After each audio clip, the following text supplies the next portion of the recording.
Singapore থেকে বাংলাদেশে জীবিত অবস্থায় না ফেরেন, এর দায় এই সরকারকে নিতে হবে।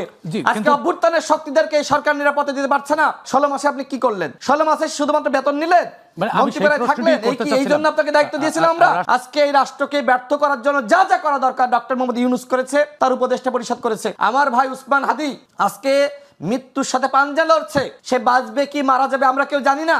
আপনি নিজেও জানেন যে উসমান হাদির ফিরে আসার সম্ভাবনা কতটুকু। আমি ডাক্তারের সাথে কথা বলেছি, যিনি তার অপারেশন করেছেন, ডাক্তার জাহিদ। তার সাথে কথা বলে আমি যে তথ্য পেয়েছি সেটা আসলে খুবই ভয়ঙ্কর, এবং তিনি গণমাধ্যমে জানিয়েছেন, বিবিসিতে বিস্তারিত এসেছে, অন্যান্য ডাক্তাররাও খানিক পরপর জানাচ্ছে যে তার কি অবস্থা। তিনি যদি বাংলাদেশে সিঙ্গাপুর থেকে বাংলাদেশে জীবিত অবস্থায় না ফেরেন, এর দায় এই সরকারকে নিতে হবে। আজকে অভ্যুত্থানের শক্তিদেরকে এই সরকার নিরাপত্তা দিতে পারছে না। 16 মাসে আপনি কি করলেন? 16 মাসে শুধুমাত্র বেতন নিলেন, মন্ত্রীপরিষদে থাকলেন, এই জন্য আপনাকে দায়িত্ব দিয়েছিলাম আমরা। রাশেদ খান, আমি সেই প্রশ্নটি করতে চাচ্ছিলাম যে অভ্যুত্থানের পক্ষের শক্তি, আপনি যাদের কথা বলছিলেন যে লিয়াজু কমিটি, সেই লিয়াজু কমিটির অনেক সদস্যকে আজকে দেখেছি স্বরাষ্ট্র উপদেষ্টার পদত্যাগের দাবিতে তারা সচিবালয় ঘেরাও করেছেন, এবং আলাউদ্দিন মোহাম্মদ নিজেও শঙ্কা প্রকাশ করে কিন্তু তিনিও সমালোচনা করছেন। আসলে যারা স্বপ্ন নিয়ে এই সরকার গঠন করলো, এবং আমরা এমন একটি সময় আলোচনা করছি যখন ত্রয়োদশ জাতীয় সংসদ নির্বাচন চলছে, এই সময়ে এই ধরনের সমালোচনা না করে এখান থেকে সমাধানের কোনো পথে আমাদের যাওয়ার সুযোগ আছে কিনা? জি, সমাধানের কোনো পথ নাই। সমাধানের একটাই পথ, সেটি হলো উপদেষ্টা পরিষদের পুনর্গঠন।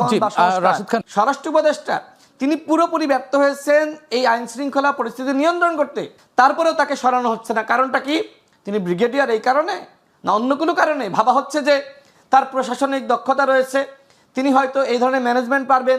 কিন্তু আমরা দেখছি পৃথিবীর ইতিহাসে, বাংলাদেশের ইতিহাসে না, পৃথিবীর ইতিহাসে কোনো দেশে দেখাতে পারবেন না এরকম কোনো অযোগ্য, অথর্ব এবং একজন জোকার ব্যক্তিকে স্বরাষ্ট্র উপদেষ্টা বানানো হয়েছে।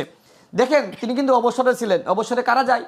যারা অকেজে হয়ে যায়, যাদের আর ব্রেন কাজ করে না, যারা আসলে আর বোঝেন না যে কিভাবে রাষ্ট্র ফাংশন করবে, এই মানুষগুলোর এখন তাদের নাতিপুতির সাথে খেলাধুলা করে সময় পার করার কথা। তাদেরকে আপনি ধরে এনে জোরপূর্বক বসিয়ে দিয়েছেন কোথায়? উপদেষ্টা পরিষদে। এবং আমি তাদেরকে সমালোচনা করছি, কিন্তু আমার আসলে এক ধরনের খারাপও লাগে যে কেন সমালোচনা করছি। এই মানুষগুলো, বৃদ্ধ মানুষ আর শিশুর মধ্যে কোনো পার্থক্য থাকে আপনি বলেন? আমরা প্রবাদ শুনি না যে বৃদ্ধ মানুষ শিশুর ন্যায়? তো এই উপদেষ্টা পরিষদে এই শিশুরা রয়েছে, তাদের দিয়ে আপনি কি রাষ্ট্রের পুনর্গঠন করবেন, কি রাষ্ট্রের সংস্কার করবেন? আজকে এই রাষ্ট্রকে ব্যর্থ করার জন্য যা যা করা দরকার ডক্টর মোহাম্মদ ইউনূস করেছে, তার উপদেষ্টা পরিষদ করেছে। আমার ভাই উসমান হাদি আজকে মৃত্যুর সাথে পাঞ্জা লড়ছে। সে বাঁচবে কি মারা যাবে আমরা কেউ জানি না। আপনি নিজেও জানেন যে উসমান হাদির ফিরে আসার সম্ভাবনা কতটুকু। আমি ডাক্তারের সাথে কথা বলেছি, যিনি তার অপারেশন করেছেন, ডাক্তার জাহিদ।